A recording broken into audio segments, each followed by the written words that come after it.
Hello everyone, welcome back to my channel if you're new here. My name is Courtney and I'm very glad that you're joining me today. For the sake of transparency, I'm just going to say that I did not have a good reading month in October at all. I really flopped and that's all that I really have to say about it.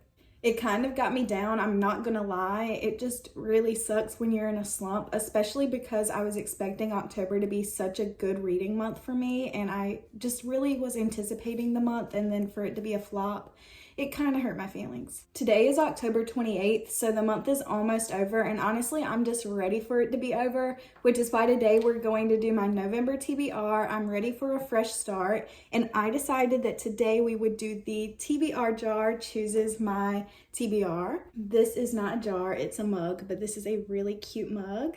My brother got this for me for Christmas last year, and this is going to be its sole purpose, so thank you.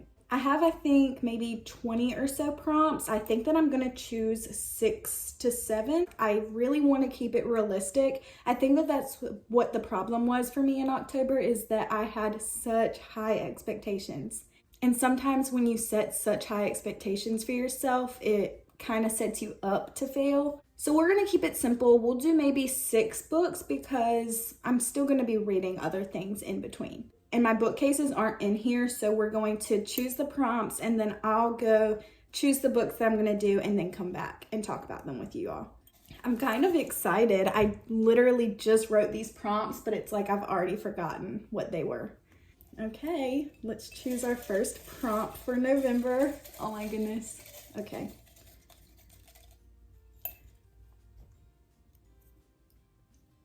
This feels illegal, literally. Free card. Literally, what are the odds that my first one is a free card? Okay, well, we'll save that and see just what is calling out to me for that one. That felt like cheating, but it is what it is. Let's just choose our second prompt.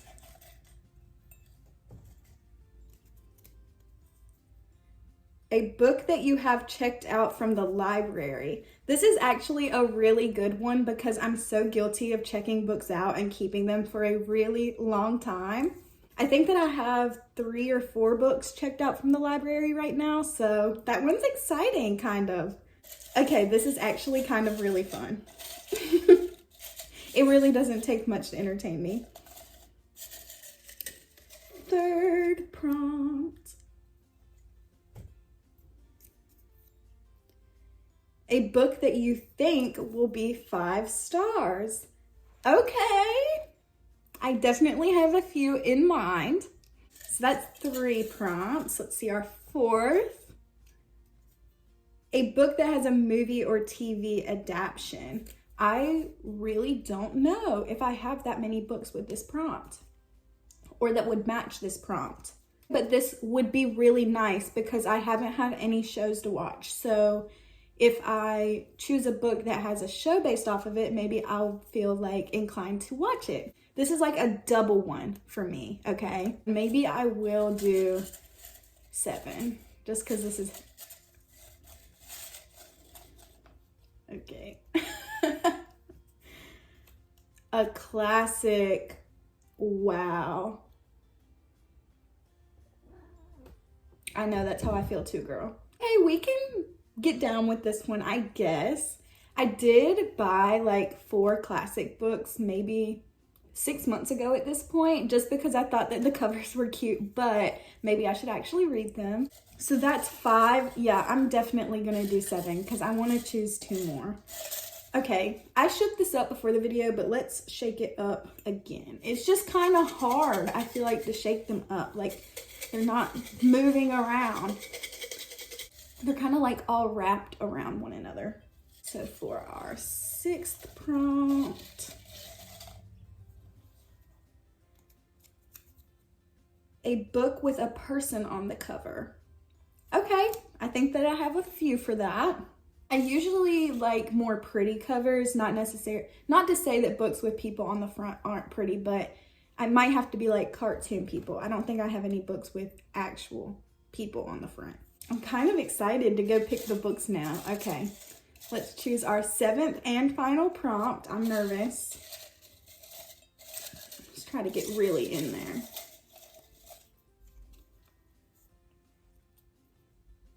An author that you've never read. Okay. I definitely have a few. Like, I buy a lot of books and then don't end up reading them. I feel like everyone can relate to that, but I think that I have a few authors that this will apply to. Okay, y'all. So that's 7 prompts. Let's just review them before I go choose the books. So we have a book with a person on the cover, a book that you have checked out from the library, a book that has a movie or TV adaptation, a classic novel, a free card, an author you've never read, and then a book that you think will be 5 stars. We have our work cut out for us. I'm going to go look at my bookshelves for like probably 30 minutes and overanalyze what books I want to read. And then I will be back and show you which ones that I chose.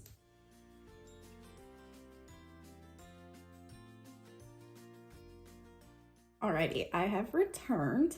I need to get my coffee. Like, why haven't I had my coffee this whole video? All right, coffee secured.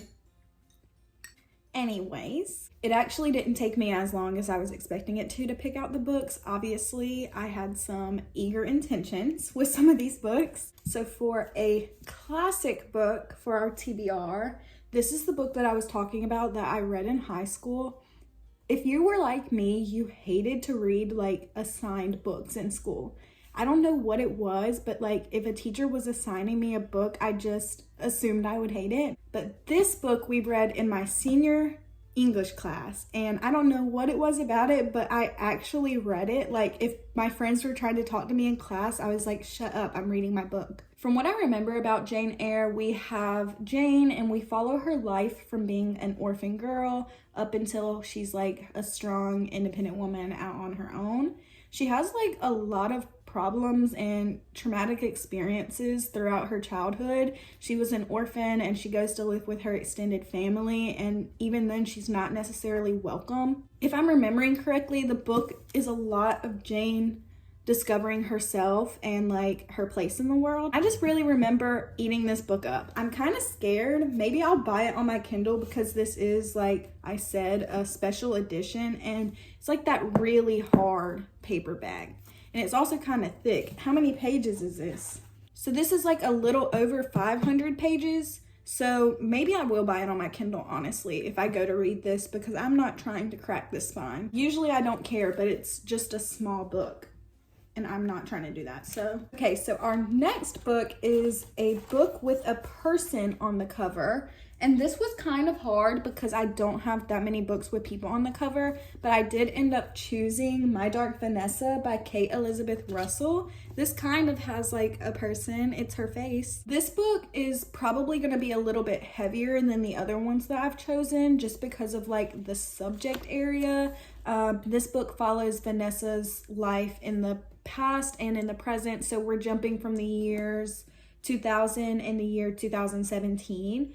And this basically just explores like the dynamic between Vanessa and her older English teacher. And I'm pretty sure that it was like a grooming situation. At least that's what I'm assuming, because she had a relationship with her teacher as a teenager. The back of this book says that it talks about memory and trauma with the breathless excitement of a teenage girl discovering the power her own body can wield.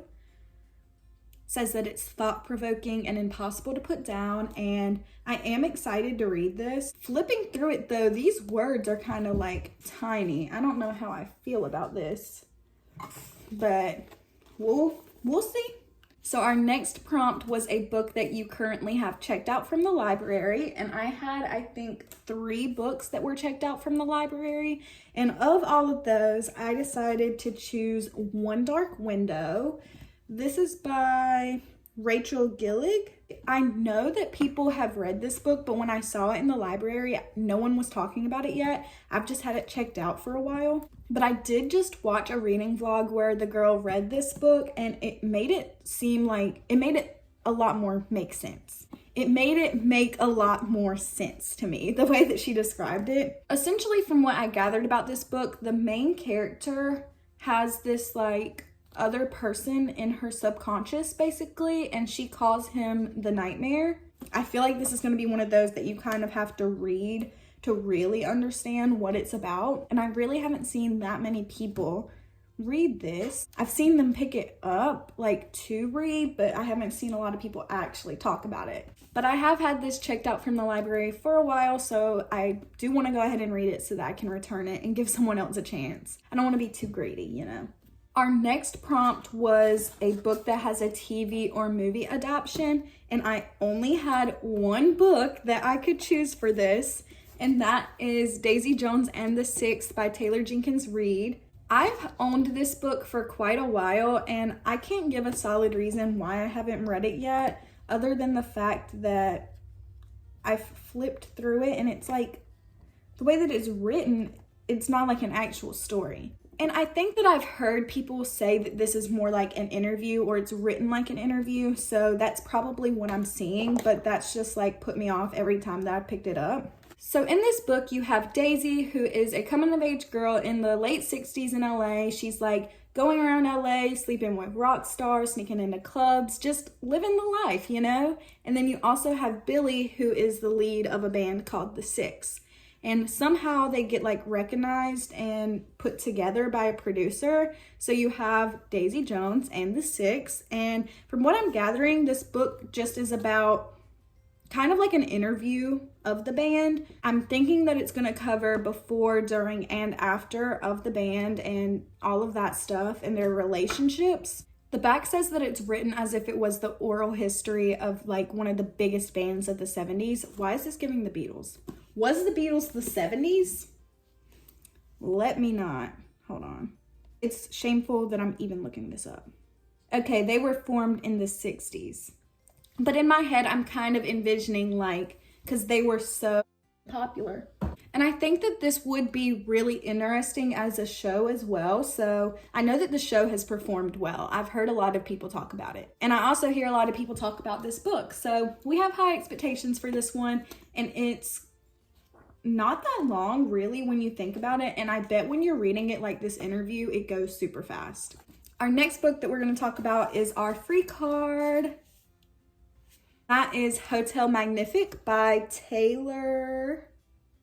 Emily J. Taylor. I saw this book several times in the store, and every time I would pass it, I would just say, you know, like, I'm not going to get that book today. I'll get it a different time, whatever.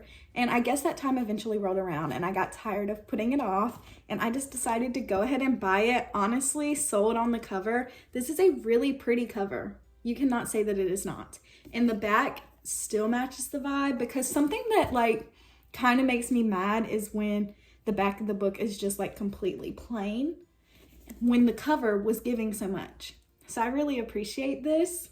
In this book, you have two sisters. You have an older sister, Janie, and then a younger sister that she's responsible for. And Janie has kind of been having a little bit of a hard time financially. She's just scraping by at the job that she's at. And then suddenly this Hotel Magnific, comes to town, and it's apparently really known for its like enchantments, and it can travel basically. The premise of the hotel is that you always will be at a different location than when you went to sleep. So you could go to sleep in like New York and wake up in Paris or something like that. And that is insane. Janie is very intrigued by the hotel, as anyone would be when it comes to town. And even though she can't afford for her and her sister to be a guest at the hotel, she thinks, I could work there. And that's exactly what she does. She thinks it's the perfect opportunity. So her and her sister go to work there, and she quickly realizes that there's more than meets the eye with this hotel. There's some weird magic that's going on that like traps employees once they've signed a contract.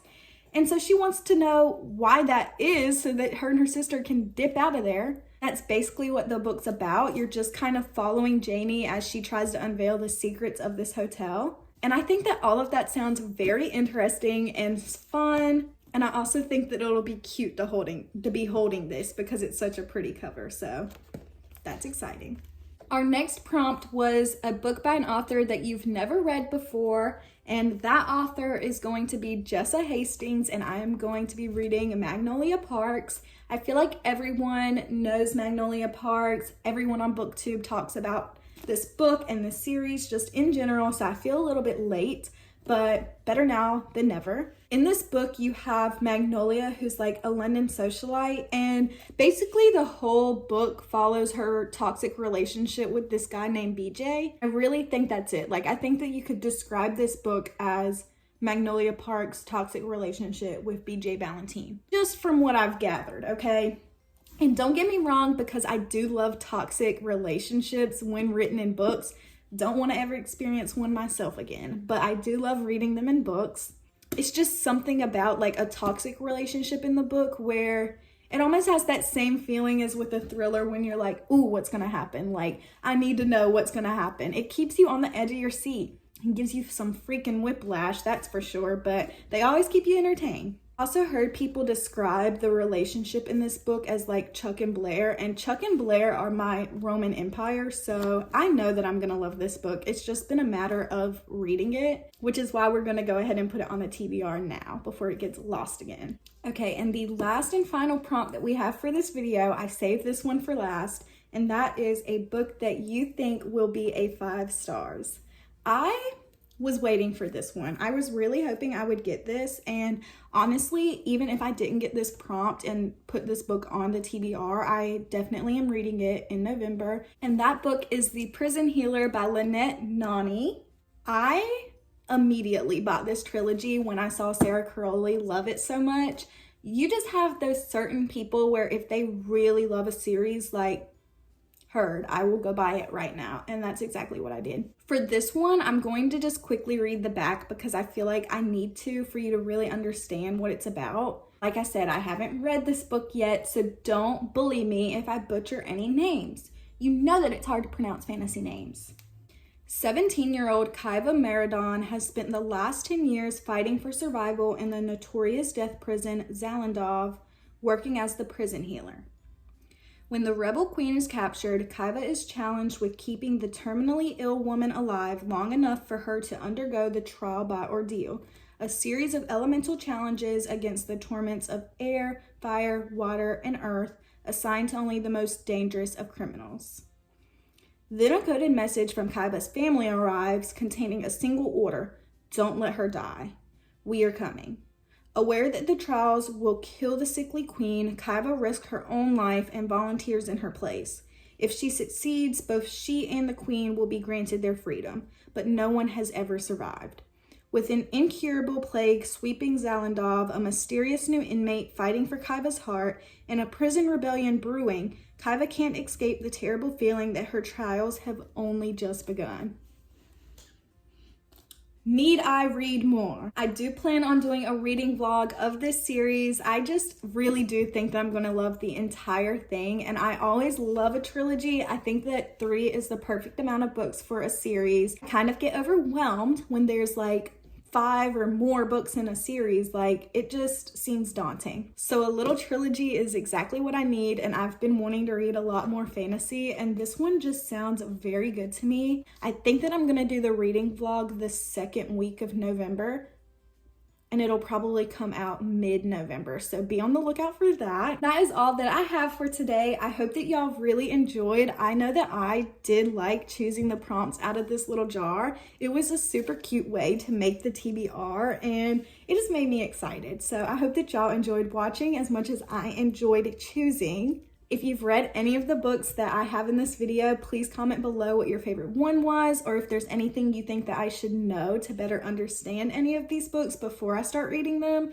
please let me know. And as always, if you liked the video today, please like, comment, and subscribe, and I will see you all in my next one. Bye, guys!